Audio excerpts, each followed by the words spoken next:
Thanks for being here as we visit some of the biggest stories of the week. I'm Ashley Rowe, in for Lena Tillett.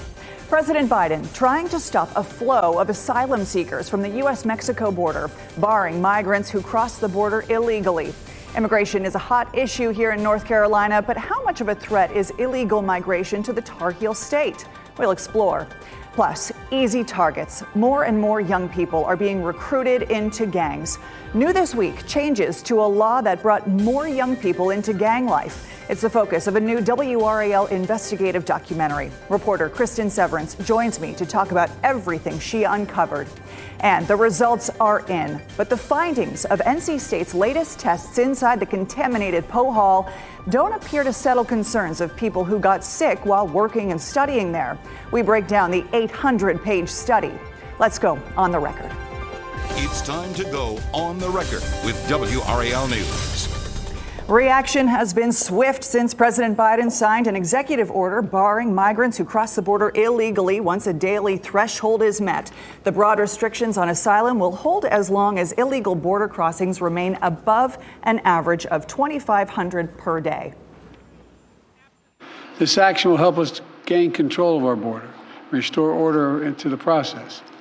This ban will remain in place until the number of people trying to enter illegally is reduced to a level that our system can effectively manage. It's been compared to the executive action taken by Biden's election opponent. Former President Donald Trump barred most asylum seekers in 2018. Already, this action is getting mixed reviews from within the president's own party. It's also likely to be taken to court. The ACLU says they intend to file a lawsuit.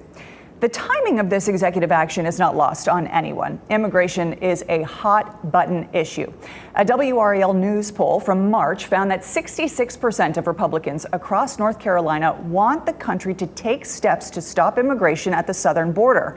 30% of Democrats and 42% of independents agreed. WRAL's Paul Specht has been diving into this issue of immigration locally. We know that immigration is a national issue, but what are some examples of it affecting North Carolina specifically?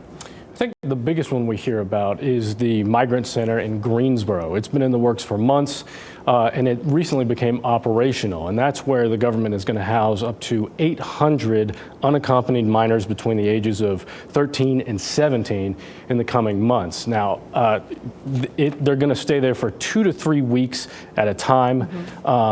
And Congressman Richard Hudson has led the effort here to sort of interrogate the federal government and ask, like, when are these migrants getting here? How long are they going to stay? Where are they going to be dropped off? That's what we hear most about, at least in the political arena. And obviously, whenever there's a crime committed by someone who's in the country here illegally, we hear about that too. We saw that just 2 years ago with Wake County Deputy Ned Bird, who was murdered by two brothers who were here illegally. So that's front and center whenever it happens. But it's important to point out that people who are here illegally, non-citizens, actually commit violent crimes far less than people who are citizens, and that's according to multiple studies.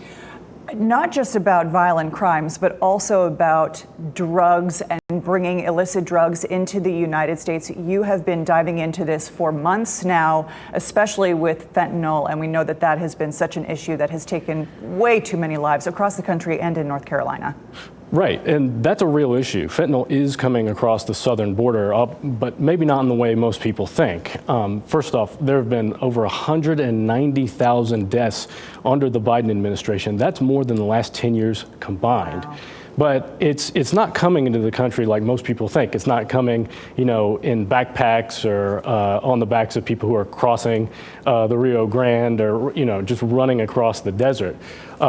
In most cases, it's brought over in cargo trucks that aren't properly inspected. It's hidden in there, and 90%, almost 90% of the people who have been arrested for fentanyl trafficking are U.S. citizens. So you can't lay the blame entirely on illegal immigrants, non-citizens. People labeled those things. Yeah, I think it's 88% of the fentanyl traffickers are U.S. citizens. We've got a graph that I want to show our viewers of just how much of an issue fentanyl overdose is. Look at the graph there, the numbers. You provided this to me through your team with Politifact. Explain what we're looking at here. Right. Fentanyl overdose deaths have been on the rise for the last 10 years, but they've really taken off sharply. And just since the pandemic, and it's part of the opioid crisis, right? People have shifted from heroin over to other things they can get high on, and fentanyl is a synthetic opioid. That's one of those things. And here in North Carolina, we saw overdose deaths increase from about 2,500 in the year 2018 to more than 4,000 per year in 2022 and 2023. Let's bring this back full circle. This is an election year, of course, and this, I mentioned before, the timing of this announcement, this executive action, not coincidental, as he tries to show voters that he does care about the issue of immigration and illegal migration at the southern border. But let's talk about the issue of voting, because we know that some Republicans have also tied illegal migrants to voter fraud. Right, and it should be pointed out that it's already illegal for any non-citizen to participate in state elections or federal elections. There were bills passed years ago, and so they want to add that to the state constitution now here in North Carolina, just to add another firewall that shows people non-citizens are not influencing the elections.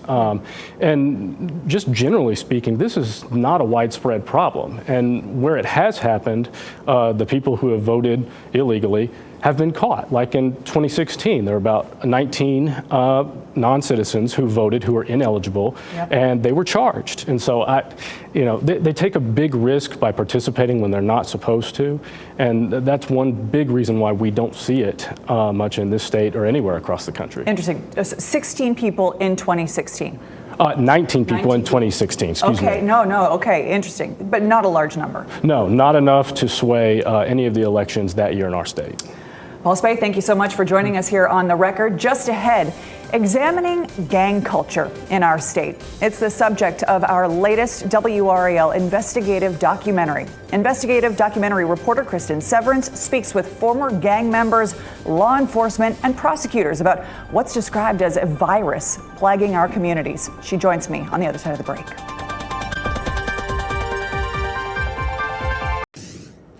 This week, the WRAL documentary unit investigates the growing gang problem in North Carolina in their latest documentary, Easy Targets: Gangs Getting Younger in North Carolina.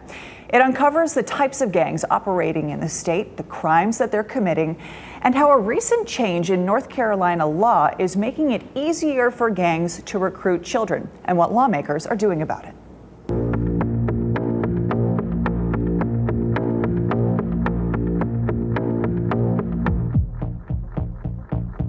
They're a problem everywhere in the U.S.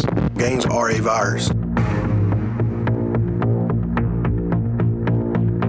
They are largely involved in driving crime, in violent crime, particularly gun violence. Violent gang members, they bring drugs into our communities. These criminals are poisoning the minds of our children.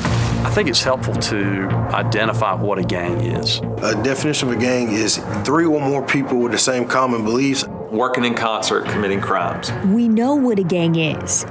We know gangs are in North Carolina. How big of a problem are gangs in North Carolina?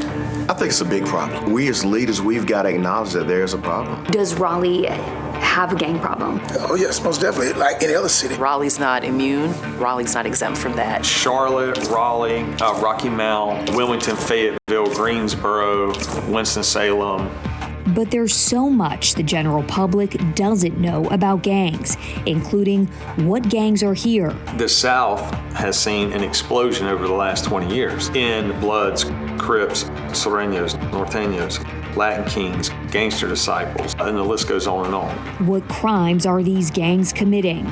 Some may sell drugs, do frauds, do robberies. It's just criminal enterprise. What we're doing is search warrants in Rocky Mount. WRAL's here, Edgecombe County Sheriff's Office is here, Nash County Sheriff's Office.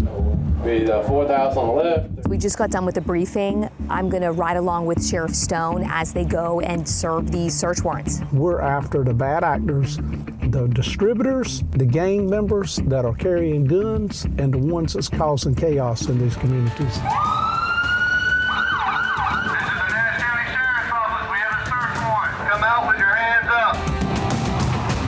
What kind of drugs are in there?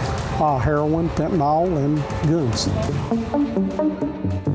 The WRAL documentary unit learned gangs are recruiting younger and younger members. Tell me when you first were introduced to gangs. Probably about 10. I mean, when you were younger, were you in a gang? Age 13. 13, 14, 15 years old. But now, these kids there's an issue, they're not fighting, they're shooting. We heard from person after person who told us a well-intentioned law change This juvenile justice reform a few years ago go too far. Is making it easier for gang members to recruit kids. When the state of North Carolina raised age, we raised the crime. The challenge is that the way that law has reverberated in the streets. Today I'm over capacity in juvenile detention because these young people are being told a lie by these gang members that they won't get in trouble. And the truth is very different. It's only 2 things when it comes to ganging. And it ain't 3, it's 2. That's dead or in jail. We want to grow a child, and we want to give them a chance. They are easy targets if we don't go to them. Easy targets for gangs. Joining me now is Emmy and Murrow Award-winning WRAL investigative documentary reporter Kristen Severance. Thanks for bringing this issue to light. Oh, thank you for having me. This week, the legislature passed a law that will make it so that 16 and 17-year-olds who have been charged with violent crimes face those charges in adult court. It hasn't always been that way. Why is this so significant to the gang issue? Okay, so we set out to do this documentary on gangs, and we kept hearing about this raise the age law. North Carolina passed it in 2019. It was a huge deal because 16 and 17-year-olds would no longer automatically be tried as adults. Well, law enforcement, advocates told us that gang members were using that raise the age law as a way to convince kids to commit crimes. They would say, look, you're not going to get in trouble. Raise the age was passed. You hold this gun, you do this shooting, you commit this crime. And it was happening. And it's not just anecdotal. I mean, the numbers really do show that violent offenses among juveniles have really gone up. And so this week, lawmakers passed a change to raise the age. And so now 16 and 17-year-olds who commit violent offenses will head straight to adult court. Wow. They will no longer go to juvenile and then maybe get transferred. They are going straight to adult court. Talk about the timeliness of your documentary. Exactly. But it's not just about these 16 and 17-year-olds now getting tried in adult court. Right. There are other pieces to solving this puzzle of the gang issue and gang culture. So what else is being done to try to weaken or dismantle gangs? So I think that the answer to how to dismantle gangs is so complex. I could do an hour just on that. I do want to say another part of this legislation focuses on the adults enticing kids to commit crimes. So if you, an adult, entices a child to commit a crime, you now are going to face that same crime. You're going to be charged with the crime. Wow. So that's a big change. Before it was just a misdemeanor, and juvenile justice officials really pushed for it because they think that's going to make a difference. They say that's why kids are going to these facilities. They're in there, they're saying, oh, I didn't think I was going to get in trouble. I was told I wasn't, and it's wrong. So it's not just about getting the low-level gang members. Now they're also trying to get the top guys. Right, that are enticing these kids, convincing these kids to do it. Wow, wow. It's interesting to me that some law enforcement that you spoke with really was quick to address and acknowledge, yeah, this is a real problem, the gang issue. But not everybody, specifically in larger cities, you didn't hear that same sentiment. I didn't. I will say, when I reached out to rural counties, they said, absolutely, come along with SWAT. Come sit down and talk with us. I mean, the access was unbelievable. They said, this is a problem. We need to talk about it. Durham, I did an entire documentary with Durham Police on their challenges with gun violence. They wouldn't do an interview, which was really surprising. Raleigh Police did sit down and talk with me. I talked with the detective and Chief Estella Patterson. She wasn't as strong on gangs are this huge problem. She was much more careful with her words, and we really pressed her on that, and she does have a metric for that, and when we looked at the numbers, I can see why she says that. So you can watch the documentary and hear from Estella Patterson just about exactly what her rationale is when she kind of is being very careful about her words. Perhaps the most striking part of your documentary as a viewer is listening to and watching one former gang member, one member who says he's going to always be in a gang. Once you join a gang, you're always in a gang. That was really incredible. You know, we heard that a lot. These gang members are saying once you join, you're never really out. You're just not maybe as active. We learned a lot talking with them. They regret it. They both regretted it. They said it was, the biggest mistake they ever made, joining a gang. One joined in jail as protection in a juvenile facility, and the other was just around it all the time. It was so eye-opening talking with them about if they could just go back and choose a different way, choose a different path, they would. And that's what we heard a lot. I asked, we'll call him Andrew, we're hiding his identity. I said, if you would have had someone, a mentor, someone who cared about you, do you think it would have made a difference? And he said, yes. He said, absolutely. If somebody maybe just would have, tried to talk to me, talk some sense into me. Just more reasoning to have a more holistic approach with trying to get these kids off of the streets and keeping them out of trouble. Really, really impressive. How can people watch? They can go to WRAL-doc.com. It's there. You can watch it anytime. And I know you'll learn a lot. I learned so much doing this documentary. As always, your documentaries invoke change. So we appreciate you. Thank you so much. Thank you. This week, the state's second highest court made a ruling about Poe Hall and NC State, saying that the university must allow independent investigators into Poe Hall to test the building. Poe Hall has been closed since last fall after testing revealed high levels of toxic cancer-causing chemicals called PCBs. We're going to be joined by Pritchard Strong with 5 on Your Side after the break. This week, the state's second highest court ruled that NC State must allow independent investigators into Poe Hall to test the building. Poe Hall has been closed since last fall after testing revealed high levels of toxic cancer-causing chemicals called PCBs. The panel of appeals court judges gave a partial victory to former students and staff who tell WRAL's 5 on Your Side they got cancer after spending time in Poe Hall. Here to explain why is 5 on Your Side producer Pritchard Strong. So independent investigators are now allowed to go in, do their own testing. Why is this so important to them? Well, they just don't feel that what the university has done to this point has given them the answers that they're looking for. So they want to get their own independent testers in, outside testers that don't have any affiliation with the university, to go in and do a different version of testing that they think is going to be more comprehensive and hopefully give them more of the answers that they're looking for.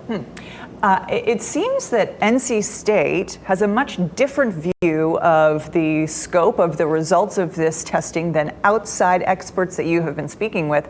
So I guess this is a bit of a two-part question. What's NC State saying, and then what are you hearing from outside experts? So NC State's relying on their experts, and that's Geosyntech, right? So they are referring us back to Geosyntech's reports that they've put out when we've had some questions about it and trying to get clarity on some different things. They just refer us back to the report and say it really speaks for itself. So, they are relying on their experts, but the experts that we've spoken with, a couple of them have said that really the testing that's gone on so far just hasn't been comprehensive enough, that 17 air samples from the building, this is a 7-story building, there's dozens of rooms on each floor, classrooms, offices, all sorts of stuff like that. So, they said that it just hasn't been comprehensive enough. And we spoke to Dr. Robert Herrick, who said that he would be really surprised if the EPA agreed that this was a comprehensive evaluation of the environment inside of Poe Hall. Let's listen. I would be very, very surprised if EPA, is on board with the idea that this work is a comprehensive that they have a comprehensive understanding of the sources of PCBs in this building. As far as NC State is concerned, is this case closed now? Not necessarily. I mean, they still have some more work to do, right? Because they've got NIOSH, which is a subdivision of the CDC, doing a health hazard evaluation. They also have to figure out exactly what's going to happen with the building, because there are PCBs in there that need to be remediated, need to be removed. They came in under EPA thresholds in the air, but that's not an end-all be-all. There are still PCBs in the building that need to be dealt with, and it's unclear exactly how that's going to happen at this point. This second study revealed an 800-page report. This report is different than the first study, specifically in that they were testing with the HVAC turned on. What were the differences there? So the levels of PCBs detected in this second round of testing with the HVAC on, they came in about double what they were the first time. And that's what they expected. With the HVAC turned on, they believed the PCBs were being circulated by the HVAC system, and with it turned back on, that's going to push them around, that's going to detect it more. But, again, some of the experts that we spoke to said they may not even have been testing for all of the right types of PCBs. They had a very narrow look at what they were trying to find. They need to expand that look, according to the experts that we spoke with, and they will very likely find PCB levels that are possibly higher than what they did find. You spend so much time speaking with so many people. I mean, over 200 people alone have called you saying that, yes, I got cancer while working or studying in Poe Hall. But you also speak with a lot of folks who say, I didn't get cancer, but I am worried that maybe that sickness that I had a little ways back could be tied to this. What should I do? What are you hearing from the experts about what they should do? And yeah, one of the experts said that, there are some details that you can take away from this latest report. And above all, if you spent time in that building, you have been in an environment that has elevated levels of PCBs. And there are some specific numbers there that you can bring to your doctor and talk to them about. It's still a little bit difficult to go in and talk to doctors about that. You need to find out the results of this human health evaluation that's hopefully going to be coming along from NIOSH. And what's next in this saga? So you've got the court case. That's not over. NC State could appeal to the state Supreme Court to keep independent testers out of the building. But you've also got possibility for documents and also depositions that need to be taken. It's a long court case that could play out. And again, what's going to happen to the building? What is NC State going to decide as far as remediation and cleaning things up? Are they just going to replace the HVAC system? Are they going to do more than that? We just don't know at this point. Have you spoken with current employees or students who have been most recently studying in Poe Hall? I mean, to say, oh, we replaced the HVAC system, now everybody come on back in. Meanwhile, you've got countless stories from all of your reporting of people saying, 200 people saying, I got cancer and I'm freaked out. And while we don't have a cause and effect here, we certainly do have a lot of questions still that have yet to be answered. I mean, I got to think that there are a lot of folks who are going to say, I don't want to go back in that building. There's definitely apprehension, right? I mean, there's some trust issues there as well, I think, just kind of in conversations that we've had with people. They want to really be sure that if they go back into that building, that it's going to be safe for them. I think the view from the folks taking NC State to court to try and get testing done, more expansive testing, is that if that expansive testing can be done, they're going to have a little bit more reassurance depending on what happens from that and then where it goes from there. Richard, thank you. And thank you for joining us. As always, if you have something to say about tonight's discussion, email us at ontherecord@wral.com. I'm Ashley Rowe. Take care.